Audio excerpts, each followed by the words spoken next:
Ang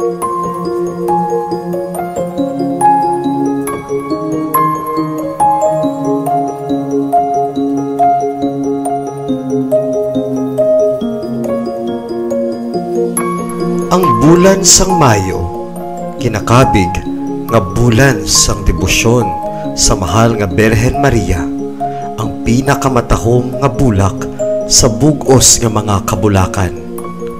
Kita nga mga Pilipino gintawag sa isa ka titulo bilang Pueblo Amante de Maria, pungsod nga nagahigugma sing labi sa mahal nga Iloy.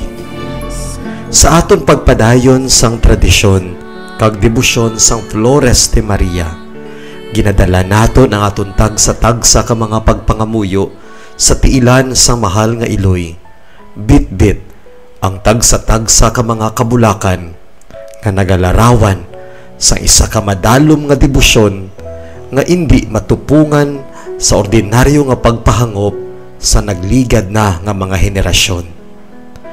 Gani kabataan man, pamatanon, hamtong kag tigulang, ululupod naton nga pagkaselebrahon ang debosyon sang tagsa-tagsa sa aton sa mahal nga Birhen Maria sa Flores de Maria. Sa ngalan sang Amay, kag sang Anak, kag sang Espiritu Santo. Amen. O Iloy sang Dios, Iloy sang himpit nga paghigugma, Iloy sang mapag-on nga pagtuo, kag Iloy sang santos nga paglao. Bisan makasasala kami nga dako, nagapangalaba kami sa imo, nga imo kami hatagan sing mga bugay nga amon kinahanglan sa paghiwat sing maayo sining imo nga Flores. Tinluan kag himpiton mo o Senyora ang amon kalag, agud tumanon namon sa gihapon ang mga nahanungod sa sining bulan nga ginahalad namon sa imo kabay pa.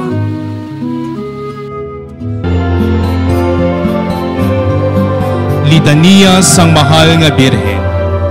Ginoo maluoy ka sa amon. Ginoo maluoy ka sa amon. Kristo maluoy ka sa amon. Kristo maluoy ka sa amon. Ginoo maluoy ka sa amon.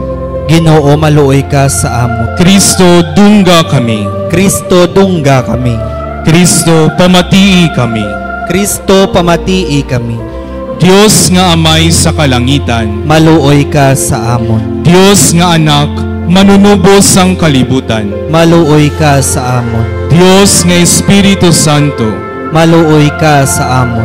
Santisima Trinidad nga isa lamang ka Dios, maluoy ka sa amon. Santa Maria, igampo mo kami. Iloy nga Santa sang Dios, igampo mo kami. Santa nga ulay sang mga ulay, igampo mo kami. Iloy ni Kristo, igampo mo kami. Iloy sang grasya nga Diyos nun, igampo mo kami. Iloy nga labing matinlo, igampo mo kami. Iloy nga labing putli, igampo mo kami. Iloy nga Birhen, igampo mo kami. Iloy nga wala sing kasawayan, igampo mo kami. Iloy nga hiligugmaon, igampo mo kami. Iloy nga makatilingala, igampo mo kami. Iloy sang sagihapon nga panabang, igampo mo kami. Iloy sang maayo nga konseho, igampo mo kami. Iloy sang magbubuhat, igampo mo kami. Iloy sang manunubos, igampo mo kami. Iloy sang simbahan, igampo mo kami. Birhen nga labing butanan, igampo mo kami.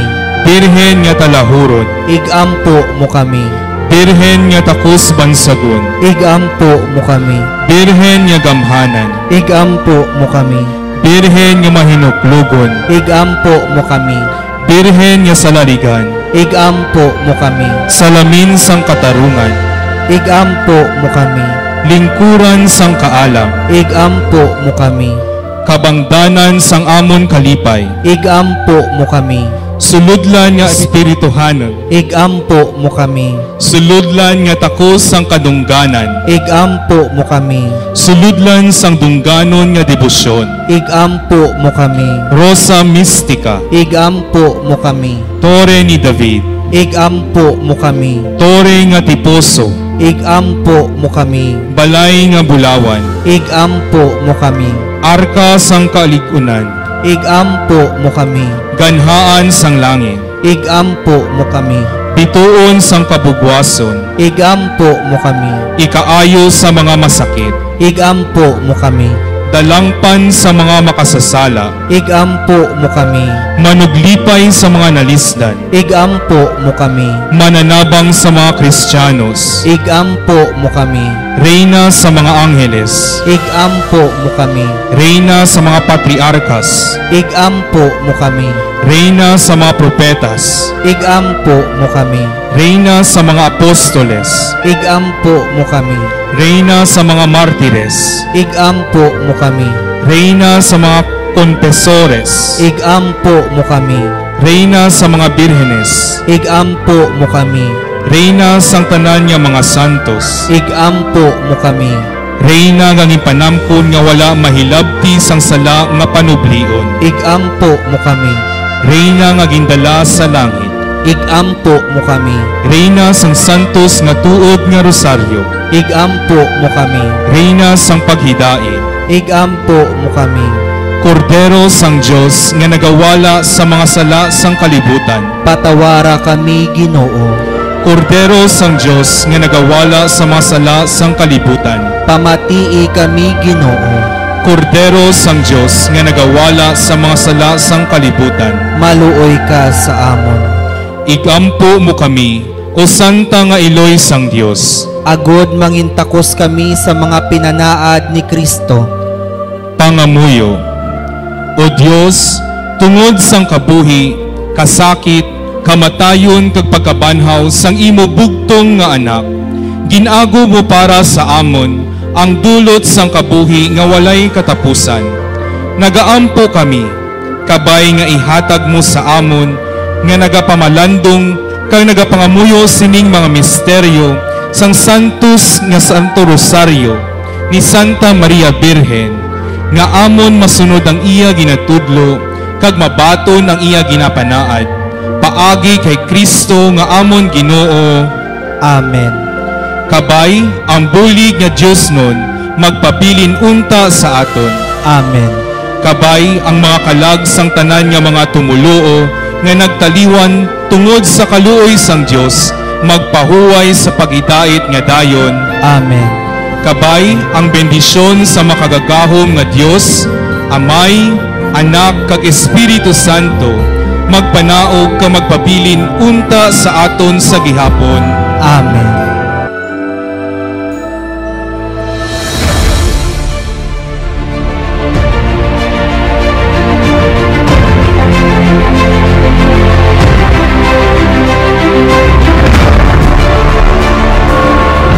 Hello mga Catmates! Ako si Father RJ Palmos, kag kita naman nagapadayon sa aton istorya sagrada. Kag ang aton istorya para sa sininga adlaw, amo ang istorya tuhoy kananday Cain kag Abel nga aton mabasahan gikan sa libro sang Genesis, kapitulo 4, bersikulo 1, tubtob 16. Si Adan kag si Eva may mga kabataan. Ang kamagulangan amo si Cain, kag ang ikaduha amo si Abel. Si Cain isa ka mangunguma, nagkabuhi siya sa mga bungang kahoy, sa mga patubas sang duta, kag sa mga balagon. Si Abel nangin manugbantay sang mga karnero. Ginadala niya ang iya mga karnero sa patag, agud didto pahalbon. Si Adan kag si Eva nagtudlo sa ilang mga anak sa pagsimba sa Dios.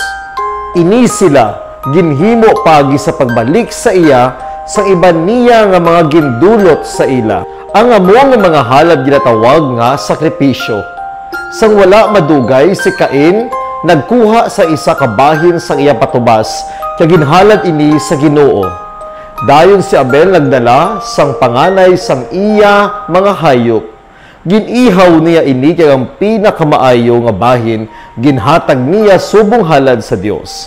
Ang Ginoo nalipay gid kay Abel kag sa iya halad, apang wala niya pagbatuna ang kay Cain kag ang iya dulot. Si Cain nagsingkal sa kaakig kag nagpalamula ang yaguya. Dayon ang Ginoo nagsiling kay Cain, "Ngaa naakig ka? Ngaa nagakusmod ka?" Akigid kaayo si Cain kay Abel, kay ang Dios na hamuot sang halad ni Abel, apang wala magbaton sang iya halad gikan sa patubas sang duta. Isa ka adlaw ginhagad ni Cain ang iya utod nga si Abel nga magupod sa iya. Pag-abot nila sa latagon, sinalakay ni Cain ang iya utod kag ginpatay niya ini. Amo ini ang una nga hitabo sang pagpatay nga nasulat sa maragtas sang tawo. Ang Ginoo nagsiling, nga ginhimo mo ining makasiligni nga butang. Ang dugo sang imo utod nagasinggit sa akon gikan sa duta, subong sang isa ka tingog nga nagapangayo sang pagtimalos. Kag karon ginapakamalaot ka, kag pagatabugon ka halin sa sini nga duta, nga nagbuka sang yababa sa pagbaton sang dugo sang imo utod gikan sa imo kamot.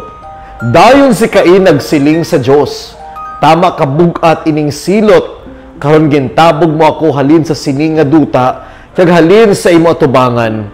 Mangintiyog-tiyog ako nga wala sing puloy-an sa sini nga duta, kag ang bisan sino nga makakita sa akon magapatay sa akon." Apa ang Ginoo nagsabat sa iya, "Indi, kay kung may magpatay sa imo, 7 ka kabuhi ang itumbas sa imo kabuhi." Gani, ang Ginoo nagbutang sang tanda kay Cain sa pagpaandam nga bisan kay sino nga magsugata niya nga indi siya pagpatyon. Kag si Cain nagpalayo sa Ginoo kag nagpuyo sa sidlangan nga bahin sang Eden, sa duta nga ginatawag tiyog-tiyog. Pamalandong, si Cain wala magmalipayon sa sining kalibutan, sanglit nagdula siya sing paglaom sa walay katapusan nga kaluoy sang Dios, nga siya makapatawad sang tanan nga sahi sang sala. Ang Dios puno sang pagkahanuklog sa mga mahinulsulon nga makasasala, nga handa gihapon sa pagbaton sang iya grasya kag pagpakig-abyan. Ang aton Dios nun nga manunudlo nga si Jesucristo nagtukod sa sakramento sang pagkonfesar sa pagtinlo sa aton gikan sa makasalanan nga aton nahimo matapos kita mabunyagan. Ini ang aton istorya sa sining adlaw sang istorya sagrada, si Cain kag si Abel.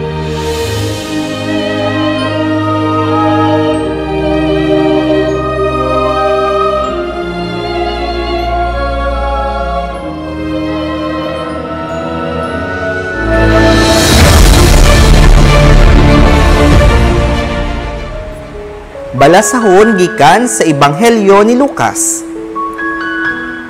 Sa tapos sadto, si Maria naghimos kag nagdali-dali sa pagkadto sa isa ka banwa sa kabakuluran sang Judea. Nagkadto siya sa balay ni Zacarias kag iya ginabi-abi si Elizabeth. Sang pagkabati ni Elizabeth sang pag-abi-abi ni Maria, nagkibo ang bata sa iya tiyan. Napunan si Elizabeth sang Espiritu Santo, kag sa mabaskog nga tingog naghambal, "Bulahan ikaw sa tanan nga mga babayi, bulahan ang bata nga imo ginadala. Ngaa nga natabo ining dako nga butang sa akon, nga ang iloy sang akon Ginoo magduaw sa akon. Kay pagkabati ko gid sang imo pag-abi-abi, ang bata sa akon tiyan nagkibo sa kalipay. Bulahan ikaw nga nagatuo nga matuman sa imo ang ginasiling sang Ginoo." Ang Ebanghelyo sang Ginoo. Pagpamalandong, sang may baluan ni Maria nga ang iya pakaisa nga si Elizabeth, Sa iya katigwalangon nagabusong na, nagdali-dali siya sa paglakat kag pagkadto sa duog nga ginapuy-an ni Zacarias kag Elizabeth sa kabakuluran sang Judea bisan malayo ini. Sang pag-abot niya didto, natingala siya sa pagpanamyaw ni Elizabeth. Tungod sa bugna sang balaan nga espiritu, nahibaluan ni Elizabeth nga siya nagadala na sang anak sang Dios. Tungod sini, si Elizabeth nagtuaw, ginadayaw kalabi sa mga babayi nga tanan, kag ginadayaw man ang bunga sang imot tiyan.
Kami ang mapauli,